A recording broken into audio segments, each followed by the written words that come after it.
Okay, so first off on the scapula, we're gonna have the lateral border, which go ahead and retract. So the lateral border is gonna be on the outside of the scapula right here, and then the medial border is gonna be this side right here, and then we're gonna have the inferior angle, which is this right here, and then we have the spine of the scapula on top. Then go ahead and turn around.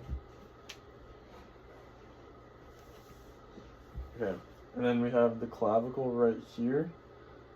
So we have the sternal end where it connects to the sternum, and then the acromial end where it connects to the acromion process.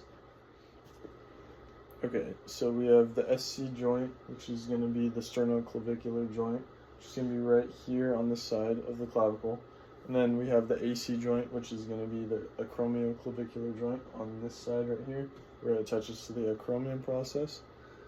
And then we have the manubrium on the sternum, which is going to be this part right here, that bony structure. And then we have the acromion process, which is going to be this bone sticking out right here.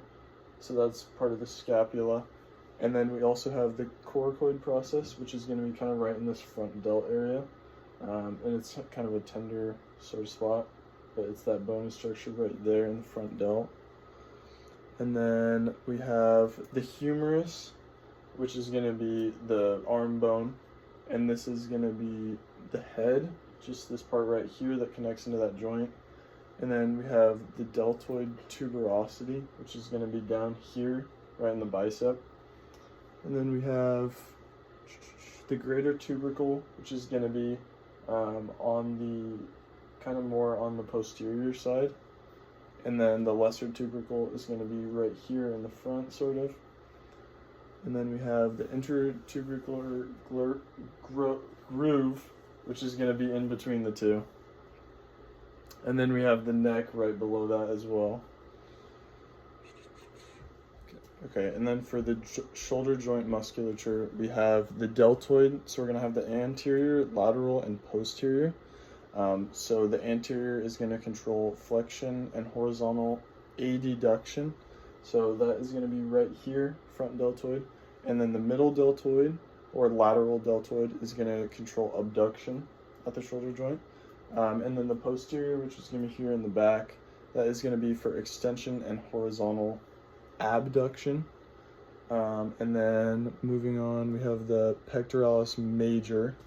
So this is going to be right in here. It's going to insert onto the humeral head. And then so we have the upper fibers and lower fibers.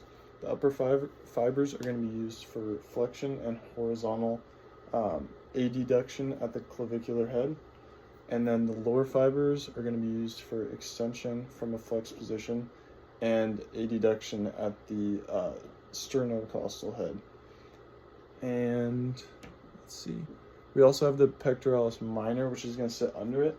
The pectoralis minor is going to insert at the coracoid process, and this one is going to be used for protraction, downward rotation, and depression of the scapula, and then abduction at the shoulder joint as well.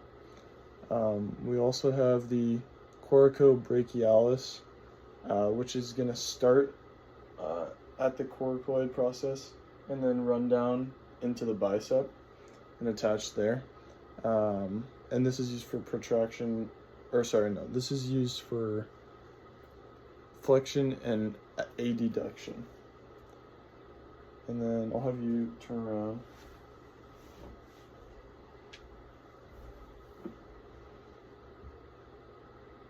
Okay, and then we have the latissimus dorsi, which is going to be this muscle that runs right in here.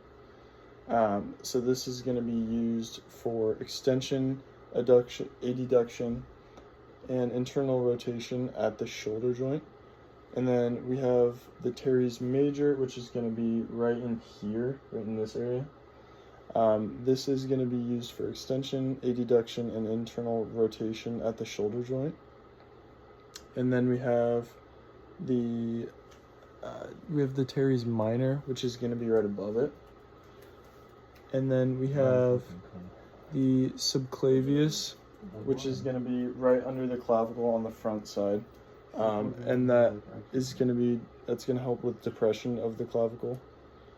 And then we have the trapezius. We have 3 sections. So we have the upper, the middle, and the lower. So the upper is going to be elevation and upward rotation of the scapula. So that's going to be right in here, kind of going to form this diamond shape like this.